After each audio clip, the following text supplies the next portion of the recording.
So one thing that surprised me as being part of the standards board was just how many times we get a question into the call center that relates to conflicts of interest. I think a lot of people think they know conflicts of interest pretty well, and it doesn't come up a lot in their practice.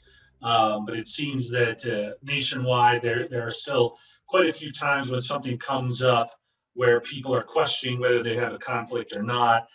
And obviously, a failure to know and follow those kind of constraints in the worst case scenarios can certainly disqualify or tarnish your opinions as an expert witness. And one of the best examples I can give is a recent case I was involved in where a CPA was involved with a family shareholder dispute and was somewhat representing all of the individual shareholders, coming up with a valuation to buy a couple of the family members out. Well, later on, a couple of those shareholders that were bought out decided that they weren't happy with that representation and filed lawsuit against that CPA for conflict of interest in this corporation because they perceived, whether true or not, that that individual wanted to keep the tax work and therefore had a conflict and should have taken them out of the equation of representing all the individual shareholders. So obviously, those are the type of situations that you want to avoid. But in generalities, the updated FAQ that has been approved and will be going live on NACVA's website is what is a conflict of interest and an example of how a member could handle a conflict of interest. And the approved answer is what you see on the screen there. A conflict of interest may occur, one, when a member considers providing a service involving two or more clients whose interests are in conflict, or two, a member considers providing a service where the interests of the member and the clients are in conflict. The example being a potential conflict of interest could be in preparing a conclusion of value or a calculated value for two clients who are in an adversarial position with respect to the business or asset, including but not limited to divorcing spouses, which I know a lot of us work with a lot. When a conflict of interest is identified, the client should be informed. The client may decline to engage the member or engage the member, but in either case, the member may decline to perform the service due to the conflict of interest. So the big key there being communication and letting all the parties know ahead of time that there may be a conflict before even thinking about trying to get a waiver or continuing to do additional work. And the basic concept between all of these is your consideration really should be for the responsibility of maintaining your credibility, in our opinion, especially as it pertains to any type of litigation setting. Specifically, certainly don't want to get to in a situation where you've done a lot of work for a party or parties and then realize a conflict comes down the road and now you've got a hard time collecting and all those kind of issues that can arise if you didn't raise these type of conversations early on in the process. Let's look at the next slide there. So the formal interpretation from Section 2, Part D of the NACVA Professional Standards states, a member shall inform the client of conflicts of interest, significant reservations concerning the scope or benefits of the engagement, and significant engagement findings or events. The member should consider if they can comply with all general and ethical standards when a conflict of interest exists. And then lastly, members should also be aware that conflicts of interest can arise after an engagement has begun. And so a lot of this gets back to when we started reviewing this for further documentation and review, the general NACVA ethical standards for integrity and objectivity.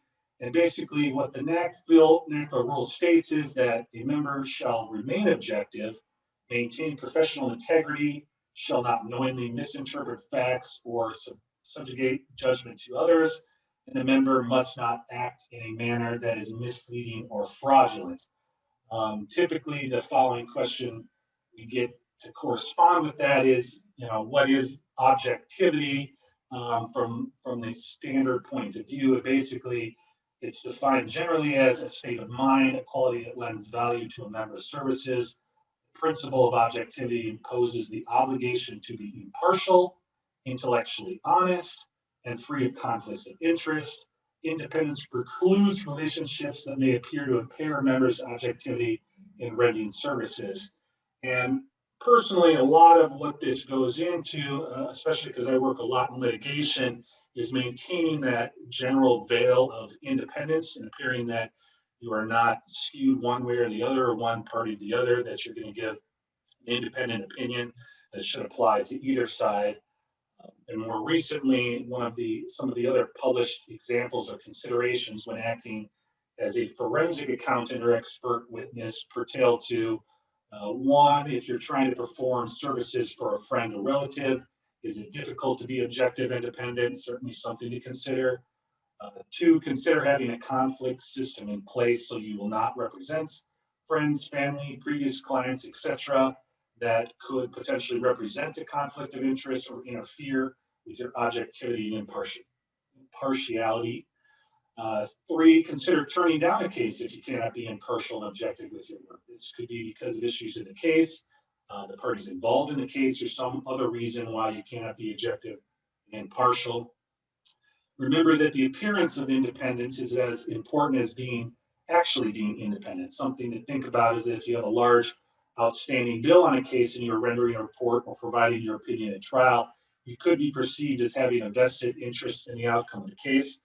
This is something we do a lot in our firm, is we try to make sure that all progress billings and billings are up to date if we're going to be testifying as a rule of thumb in a deposition or trial setting, so that we don't have any type of perceived interest in getting our fees paid by the time we do testify. Just something from our perspective. And then lastly, as that relates, if you have too many cases with one attorney or firm, it may appear as if your independence and impartiality may be impaired. If you are performing excellent work, you'll have attorneys and firms that obviously want to use your services, but we always advise consider taking cases on the other side of the firms and attorneys that use you a lot, just so that, again, you don't have some perceived relationship or impartiality related to those kind of relationships or ongoing work. All seemingly common sense ideas, but again, we're never surprised by the volume of people that email us or ask the question on whether they have a conflict of interest in one case or the other. Next slide. For those that don't know, so this is another thing the Standards Board is currently working on, but the original International Evaluation Glossary that was published way back in 2001 had been previously adopted by NACFA. This time we're taking a little bit of a measured approach. You'll see on the slide there that comments ended January 30th, 2021, and basically the people involved in looking for that exposure draft were the AICPA, the ASA, the CDD Institute, RICS, and Taqweem, the Saudi Authority. What I was told last week, and take this with a grain of salt because this is hearsay, so to speak, but I was told that the AICPA had an EAB last week and that they are declining to adopt the new international evaluation standards, or definitions, I should say, because what I was told was they do not want to be perceived as anything less than the #1 authority on these type of definitions. What I can tell you is that NACFA itself, within our subcommittees on the standard boards, is taking a different approach to the current version, and we're reviewing right now different buckets of words. If you don't know and you want to look it up, I would certainly advise it. There's about 275 definitions, and I think Greg mentioned this before. From a legal standpoint, you never love to be in a litigation setting fighting over the actual definition of a word. But in this case, NACFA is going through right now in certain buckets of words trying to decide if our recommendation from the Standards Board will be to accept all the words, to not accept all the words, or to accept some of the words and raise some out there. So we may not universally accept or reject the entire glossary, but either way, we're going to take a different approach than the AICPA has at this point in time. That's kind of just across the board. So as future updates come with that, we will certainly keep people involved. Next slide. Then this is just kind of our last update from the standards board, but as many of you have probably seen, NACFA has always kind of had this 4 or 5 page standards comparison chart. And for the first time in several years, we are going back through that and updating that on a basis. Again, looking at the use path that was just extended, comparing it to our own standards, and obviously the AICPA and everything that goes into this chart. But in the very near future, more than likely, probably sometime this year, there will be a formal NACFA updated chart that will be going out to all members. And so you can look forward to having that resource in a more updated form in the very near future.